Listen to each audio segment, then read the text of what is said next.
তোমরা আমার নবীকে দেখো, আমার নবীকেও আমি আল্লাহ তোমাদের জন্য মডেল বানিয়েছি, তাই তাকেও বিভিন্ন দিক দিয়ে আমি আজমেইছি, যেটা তোমাদের জন্য শিক্ষা।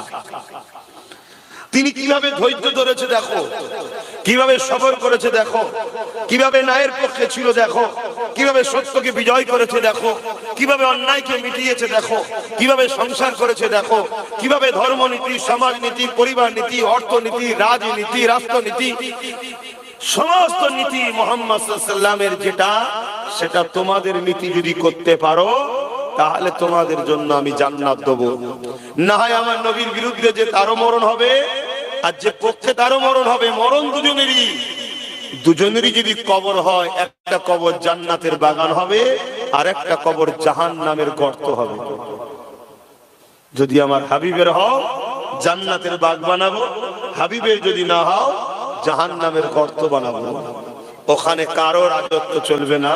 তোমাকে আমি একটা মেয়াদ দিয়েছি, এই মেয়াদ পর্যন্ত আমি তোমাকে কিছু বলবো না। মৃত্যু দ্বারা তোমার পরীক্ষার খাতা জমা পড়ে যাবে, এবারে তোমার শুরু হবে আখিরাতের পালা। কার কবে মৃত্যু হবে কেউ জানে? তাহলে আমাদের তো ভাবা দরকার, ওয়াল তানজুরু নাফসুম মা কদ্দামাত লিগাদ। প্রত্যেক নফসের উচিত পরকাল নিয়ে ভাবা, কখন কার মৃত্যু হবে কেউ জানে না, কিন্তু হবে এটা সত্য। এই জমিনে অনেকের দাদু বেঁচে আছে, নাতি পুতা চলে গেছে, নানা বেঁচে আছে, তার ছোট ছোট নাতি পুতারা চলে গেছে।